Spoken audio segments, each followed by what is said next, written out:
सुल्तानपुर पहुंचे राज्य मंत्री दयाशंकर मिश्रा। दयालु पार्टी पदाधिकारी ने किया जोरदार स्वागत। स्वामित्व योजना के अंतर्गत मंत्री द्वारा लाभार्थियों को दिया गया घरौनी प्रमाण पत्र। सदर विधायक राजबाबू उपाध्याय ने राज्य मंत्री को बुके देकर किया स्वागत। सपा के राष्ट्रीय अध्यक्ष अखिलेश यादव द्वारा कुंभ स्नान पर आंकड़े को लेकर टिप्पणी पर राज्य मंत्री ने किया पलटवार। खाद्य सुरक्षा औषधि प्रशासन मंत्री दयाशंकर मिश्रा दयालु ने सुल्तानपुर में ऐसे ग्रामीणों को आश्वस्त किया कि अब आपको भयभीत रहने की जरूरत नहीं।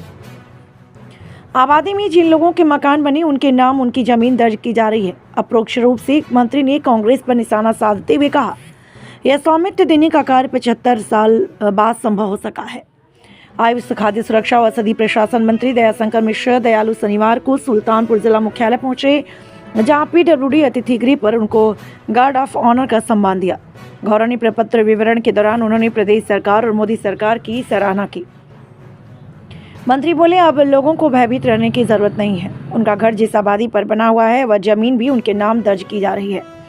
इस अवसर पर बड़ी संख्या में घरौनी प्रपत्र लेने वाले आवेदकों की भीड़ जमा रही। इस अवसर पर सदर विधायक राजप्रसाद उपाध्याय, मुख्य विकास अधिकारी अंकुर कौशिक, पालिका अध्यक्ष प्रवीण अग्रवाल आदि लोग मौजूद रहे। मीडिया से बात करते हुए राज्य मंत्री ने क्या कुछ कहा। गांव में बड़े पैमाने पर आबादी की जमीन पर घर बने होते थे और उन आबादी की जमीन पर घर बनाने वाले लोगों में असुरक्षा की भावना होती थी। ग्रामीण में जनमानस का जीवन सुरक्षित हुआ है। अब उन लोगों में यह अभय नहीं रहा कि सरकार उनकी जमीन ले लेगी। आपका घर आपकी जमीन पर बना है, उसे कोई नहीं ले सकता। आज़ादी के बाद 75 साल लग गए हम लोगों को आबादी की जमीन पर स्वामित्व देने में। कहीं न कहीं पिछली सरकारें इसके लिए भी जिम्मेदार बताई जाती हैं। बड़ा भय का माहौल रहता है लोगों में आबादी की जमीन पर बने अपने मकानों को लेकर। हम धन्यवाद ज्ञापन करेंगे प्रधानमंत्री नरेंद्र मोदी और उत्तर प्रदेश के मुख्यमंत्री योगी आदित्यनाथ का। दयाशंकर सिंह दयालु मंत्री खाद्य औषधि सुरक्षा प्रशासन ने तमाम बातें सबके सामने कही। Bureau report TV India 18। अपने ग्रामीण भाइयों बहनों को जिस जमीन पर उनका घर बना है वो आबादी की जमीनों पर, ज्यादातर घर तो गांव में आबादी की जमीनों पे बने हैं। उन लोगों के अंदर एक असुरक्षा की भावना रहती थी कि मेरा घर आबादी पे है, कभी भी, चूंकि आबादी की जमीन सरकार की मानी जाती है, तो ऐसे में एक असुरक्षा की भावना समाज में सबके बीच रहती थी। आज अब गांव के अंदर एक खुशी की लहर इस बात को लेकर है कि वह उस जमीन को सरकार ने उन लोगों के नाम से जिनके घर थे उनके नाम दर्ज कर दिया, जिसमें माताओं के नाम को प्रमुखता दी गई है। तो कहीं न कहीं से समाज में ग्रामीण जनमानस का जीवन जो असुरक्षित था उसको सुरक्षा की दृष्टि से और ताकत प्रदान करने के लिए और उनके अंदर एक स्थायित्व का भाव पैदा करने के लिए कि वो उनका घर उनकी अपनी ज़मीन पे बना है, कोई उसको ले नहीं सकता है। तो इसी तरह का एक सरकार की तरफ से लोगों को एक बहुत बड़ा तोहफा दिया गया। पूरे भारतवर्ष के ग्रामीण जनजीवन को सुरक्षित, उनके जनजीवन को सुरक्षित करने के लिए एक बहुत बड़ा प्रयास है।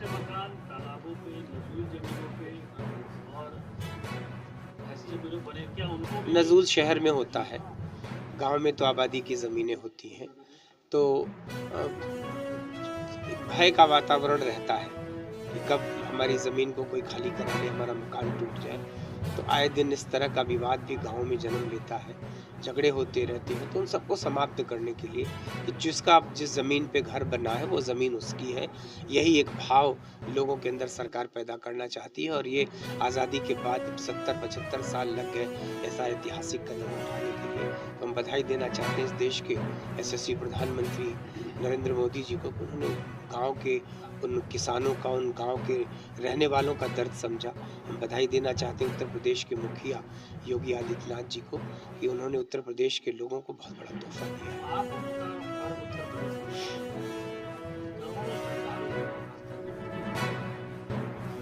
ये उत्तर प्रदेश का पर्व नहीं है, ये भारत का, सनातनियों का, इस देश की आस्था का सबसे बड़ा पर्व है।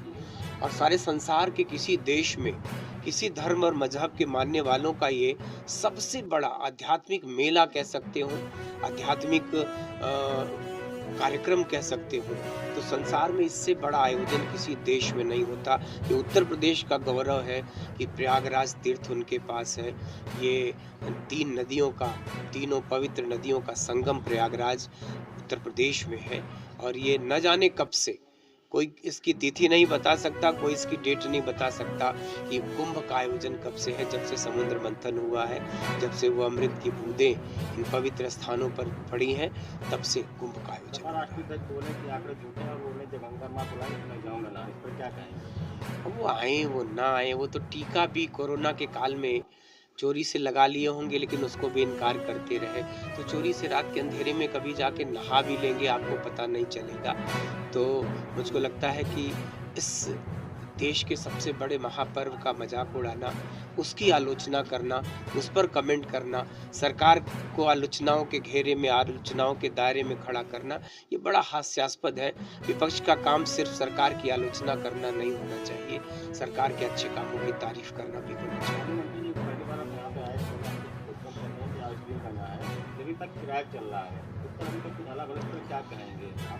आयुष का मंत्रालय अपनी जमीनें नहीं खरीद के बना सकता। जनप्रतिनिधि हमारे खड़े हैं, जनता का सहयोग, समाज का सहयोग, जनप्रतिनिधियों का सहयोग और प्रशासन का सहयोग। मैं महाराजगंज जिले का प्रभारी मंत्री हूँ। हमारी सारी जमीनें अस्पताल की हमने प्रशासन के माध्यम से ले लिया। आज उस जिले में कोई भी, तो ऐसे ही हमारा प्रयास प्रत्येक जिले के अपने जनप्रतिनिधियों से है। जिलाधिकारी लोगों को भी चिट्ठियां हम लोग की तरफ से जाती हैं, क्योंकि ज़मीनें नहीं मिलेंगी तो उन अस्पतालों को शिफ्ट करना कठिन होगा। प्रयास है और उस प्रयास में बहुत कामयाबी मिली। पिछले वर्ष 400 से ज़्यादा अस्पताल की ज़मीनें उपलब्ध हुई, तो जो हमारी अपनी ज़मीनों पे अस्पताल बन रहे हैं, उसके पिछले साल भी 400 से ज़्यादा अस्पताल हमने बनाए। तो इस तरह से धीरे धीरे करके हमको ज़मीनें मिलती जा रही हैं और हम अपने स्थानों पर शिफ्ट कर रहे हैं।